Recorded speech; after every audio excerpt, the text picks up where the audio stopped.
Hallelujah, praise the Lord. வல்லமையின் வார்த்தைக்கு உங்களை வரவழைக்கிறோம். தாவீது சொல்லுகிறது போல, மான்கள் நீரோடை வாஞ்சித்து கதறுவது போல என் ஆத்மா உம்மை வாஞ்சித்து கதறுகிறது.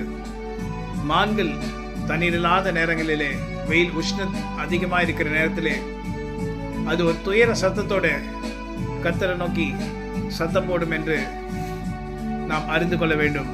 தாவீது அவர் இள வயதில் இருக்கும்போது ஆடு மேய்த்து கொண்டிருந்ததனாலே அவர் ஆடுகளுக்கு தண்ணீர் வேண்டும் என்று ஏக்கத்தோடு தேடிக்கொண்டிருக்கிற நேரத்திலே மான்கள் எங்கேயாவது வாஞ்சித்து கதறுகிறதா என்று பார்ப்பார்.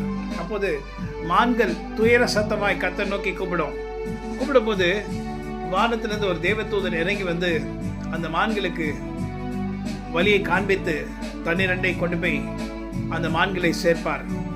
அப்போது தாவீது ராஜா அவருடைய ஆடுகளோடு அதுக்கு பின்பாக போய் அந்த ஆடுகளுக்கு கூட தண்ணீரை கண்டுபிடிப்பாங்க. அதனால்தான் மான்கள் நீரோடை வாஞ்சித்து கதறுவது போல என் ஆத்மா உம்மை நோக்கி வாஞ்சித்து கதறுகிறது. நாம் மான்கள் எப்படி கர்த்தரை நோக்கி பார்த்து கூப்பிடுகிறதோ அதே போல துயர சத்தத்தோட நமக்கு ஒரு சத்தம் இருக்கணும். அந்த துயர சத்தம் என்னன்னா, நமக்கு சில காரியங்கள் வேண்டும் என்று, சில தேவைகள் வேண்டும் என்று, சில பிரச்சனைகளிலிருந்து விடுதலையாக வேண்டும் என்று நாம் ஒரு துயர சத்தத்தோட நாம் கத்துகிற சத்தத்தை கர்த்தர் அறிய வேண்டும். நாம் கூப்பிடுகிற சத்தத்தை கர்த்தர் அறிய வேண்டும்.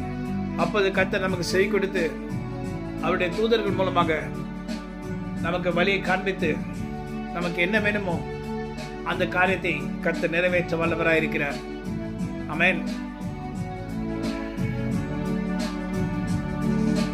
நீர் என்பலனும் என் கேடகமாம், என் ஆவி என்றும் உமக்கடி பணியும்.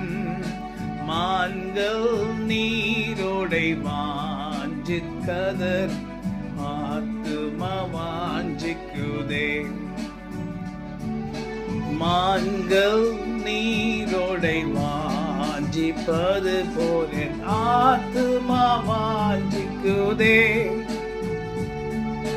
நீர் மாத்திரம் எந்த ஆத்மநேசரும்மை ஆராதிக்கிறேன். ஆமென்.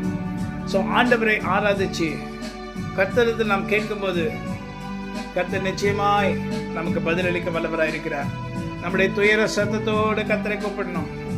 ஏக்கத்தோடு கர்த்தரை கூப்பிடும் போது கர்த்தர் நமக்கு செவி கொடுத்து நமக்கு உண்டான காரியங்களை கர்த்தர் சந்தித்து நம்மை ஆஸ்வதிப்பார். ஆமென். God bless you. Have a wonderful day.